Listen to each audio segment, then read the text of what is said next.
महापालिका आयुक्तपदी वर्णी लागली असून त्या लवकरच मुंबई महापालिकेचा कारभार आपल्या हाती घेणार आहेत।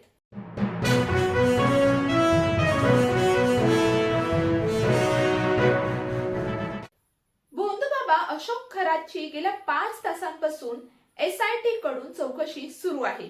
खरात 4 मोबाईल नंबर वापरत असल्याची माहिती देखील यामधून समोर आली आहे।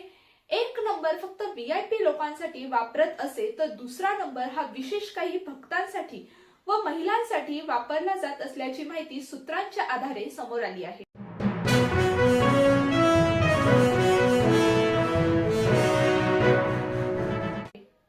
'काँग्रेसच्या ज्येष्ठ नेत्या सोनिया गांधी संसर्गातून बऱ्या झाल्यानंतर सर गंगाराम रुग्णालयातून घरी परतले आहेत। ताप आल्याची तक्रार केल्यानंतर त्यांना 24 मार्च रोजी रात्री 10:15 ते 10:20 च्या सुमारास रुग्णालयात दाखल करण्यात आले होते, परंतु आता त्यांना सोडण्यात आले आहे।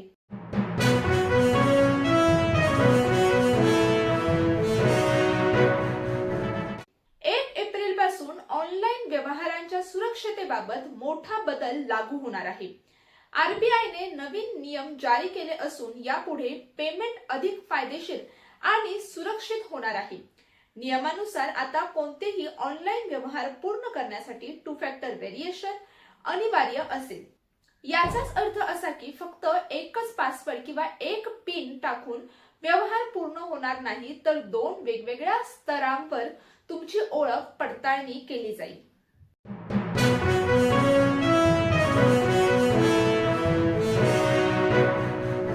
मुंबईकरांसाठी एक आनंदाची बातमी समोर येत आहे। दिनांक 1 एप्रिल 2026 पासून शहरातील बेस्ट, टाटा पॉवर आणि अदानी इलेक्ट्रिसिटीच्या वीज दरात कपात होणार आहे। महावितरण यांनी आणि मुंबईत वीज पुरवठा करणाऱ्या या कंपन्यांनी नवीन दर लागू करण्याची घोषणा केली आहे।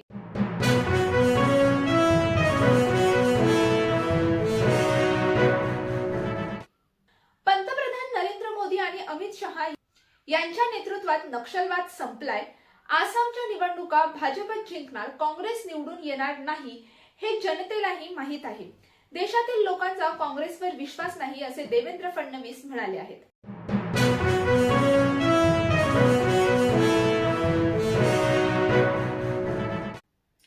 पुढील 5 दिवस राज्याच्या विविध भागात पाऊस पडण्याची शक्यता आहे। हवामान विभागाने काही जिल्ह्यांसाठी अलर्ट देखील जारी केला आहे। तसेच शेतकऱ्यांना योग्य ती खबरदारी घेण्याचे आवाहन देखील करण्यात आले आहे।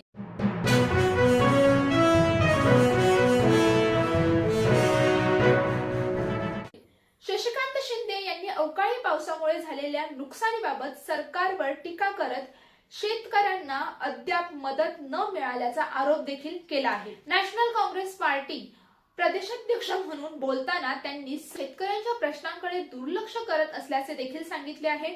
नुकसानग्रस्त भागांना एकाही मंत्र्याने भेट दिलेली नाही, तसेच सरकार सत्ता करण्यात व्यस्त असल्याची टीका देखील त्यांनी केली आहे।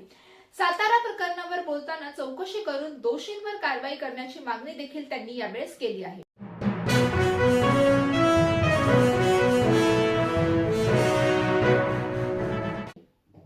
अभिनेत्री प्राजक्ता माळीने तिच्या दागिन्यांच्या ब्रँड बद्दल मोठा निर्णय घेतला आहे। नवीन आर्थिक वर्षापासून तिने ब्रँडचे नाव बदलले आहे। प्राजक्ताच्या दागिन्यांच्या ब्रँडचे नाव आता बदललं असून ते प्राजक्ता साज असं ठेवण्यात आलेलं आहे। त्यामागचं कारण देखील तिने एका व्हिडिओ मार्फत सांगितले आहे।